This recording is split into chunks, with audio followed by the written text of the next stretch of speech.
Good morning, everyone.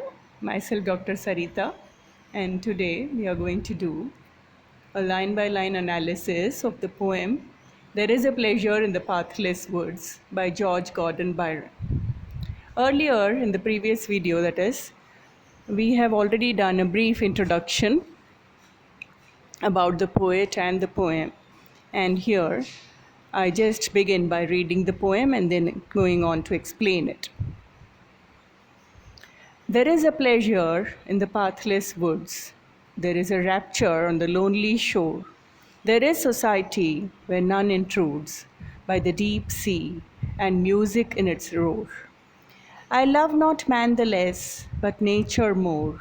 From these our interviews, in which I steal from all I may be or have been before, to mingle with the universe and feel what I can never express, yet cannot all conceive. In these lines from There is a Pleasure in the Pathless Woods, the the poet describes his impressions of the sea. This poem is an extract from Byron's longer poem, Childe Harold's Pilgrimage, Canto 4. He tells us about his love of nature. He loves nature and does not feel lonely in the woods. He says that there is a pleasure in the woods which are extended on all sides. Similarly, there is joy in being all alone by the seashore. Here, in nature, Byron finds spiritual companionship. No one interferes, no one intrudes. Byron confesses, I love not man the less, but nature more. He seems to prefer the companionship of nature. In the company of nature, he can forget his petty, tormented self. It is a process of self oblivion, and it saves him from himself, ever haunted by his sense of sin and retribution, by a sinister fate that would not leave him alone. So he says that he steals from all he may be or have been before to mingle with the universe. He merges his own self into nature. His smallness is transcended by the bigness of nature. He feels his own enlargement and exaltation in such mingling with the universe. And he can but inadequately express, though he must express it, all that he feels when he is at once with nature, when he loses his self in nature and is forgetful of his personal identity. In a few words, Byron sums up his love of nature, and there can be no intenser love of nature. Wordsworth may prate up nature, the living spirit in nature, and human communion with it, with a mystical vein imported into it. Shelley speaks of the elemental beings that lift his spirit to the ethereal region from which he views the struggling and suffering humanity on earth. Byron's love of nature is a necessity to him. He loves not man the less, but nature more. Moving on to the next few lines.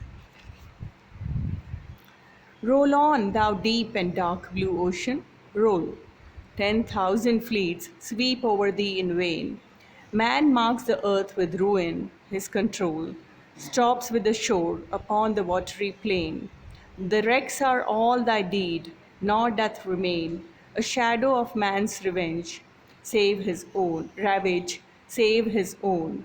When for a moment, like a drop of rain, he sinks into thy depths with a bubbling groan, without a grave, unknelt, uncoffined, and unknown. In these lines, the poet addresses the ocean. The ocean Byron sees in the Mediterranean Sea, which he sees from the Alban Hills. The poet says that the sea is mighty. Man cannot bring ruin to the sea. The deep, dark ocean can roll on and challenge even 10,000 ships. 10,000 ships can roll on the ocean surface without leaving any mark on the ocean. Man has not been able to make a conquest of the ocean. Man may mark the earth's surface and damage it, but his powers cease at the seashore. On the watery surface, the wrecks are all sea's own doing. There is not left any trace of man's destruction on the ocean. In a moment, like a drop of rain, man sinks into the deep waters with bubbling groan, without a grave, without ringing of church bells, without a coffin, without leaving any mark of man's knowledge.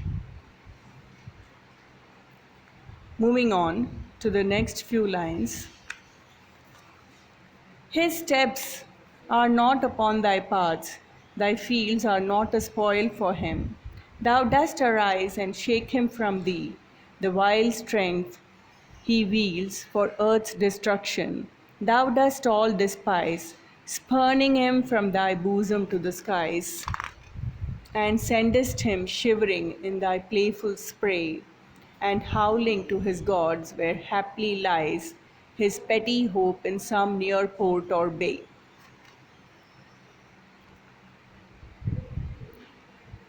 In these lines, Byron is commenting upon the lack of power over the mighty ocean. Even 10,000 ships cannot leave any mark on the ocean's surface.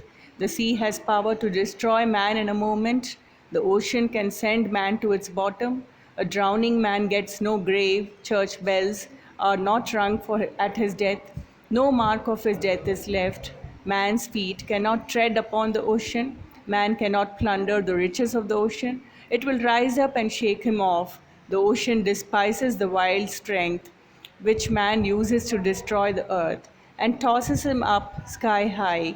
He is sent trembling and wetted with spray, shouting to his gods for safety, which is perhaps to be found in some nearby harbor or bay. Then the ocean dashes him to the ground again. He dies there, thus, man is helpless before the strength of the sea. Moving on to the next few lines. The armaments which thunder strike the walls of rock built cities, bidding nations quake and monarchs tremble in their capitals, the oak leviathans whose huge ribs make their clay creator the vain title take of Lord of thee and Arbiter of war. These are thy toys, and as the snowy flake, they melt into thy east of waves, which mar alike the Armada's pride or spoils of Trafalgar. In these lines, Byron says that man causes huge destruction on the earth, but he can do no harm to the ocean. Man's armaments of war strike as violently as thunder. The city is strongly fortified with strong walls. These cause nations to tremble and monarchs to shake with fear in their great cities. The great ships of oak, whose massive beams make man their puny builder, claim the proud title of the Lord of Sea, seem to decide the issue of wars. All these are but toys which the ocean can easily destroy. Like flakes of snow, they melt into the white foam of the waves. The sea waves can equally well ruin the pride of the Spanish Armada or the issue of the sea battle like Trafalgar. Let's note, Armada's pride here refers to the incident when Armada was a fleet sent against England by Spain in 1588. The number of ships was between 127 to 130. The English, by their attack, sunk some of these ships and scattered many, and these were destroyed by a storm off the coasts of Scotland and Ireland. Spoils of Trafalgar refers to the Battle of Trafalgar, which was fought between the British under Nelson, 27 ships that is, and the French and Spanish fleets under the Villeneuve of Cape Trafalgar on October 21st, 1805. When the battle was at its height, Nelson received his mortal wound. 15 of the enemy ships were captured, and these must be the spoils of Trafalgar. But the captured enemy ships were not safely conveyed to England. Because man has built gigantic ships, he claims to be the lord of the sea and to be in absolute control of naval warfare. But by referring to the Armada's pride and spoils of Trafalgar, Byron points out that it is the sea that decides the fate of the battle on its surface. Let's move on to the next few lines of the poem. Thy shores are empires, changed in all save thee. Assyria, Greece, Rome, Carthage, where are they? Thy waters washed them, power, while they were free. And many a tyrant since their shores obey. The stranger, slave, or savage, their decay has dried up realms to deserts. Not so thou, unchangeable, save to thy wild waves plain. Time writes no wrinkle on thy azure brow. Such as the creation's dawn beheld, thou rollest now. In these lines, the poet praises the might of the ocean and says that man is powerless before the mighty ocean. The poet says that great empires were built on the shores of the ocean. These empires are no more now, but the ocean remains unchanged. All empires on the earth undergo changes in many respects, but the empire of the ocean, its power, remains unchanged. What has happened to the empires of Assyria, of Greece, of Rome, of Carthage? They are all lost. These empires became great by their extensive commerce, trade, of which the seas were the pathway.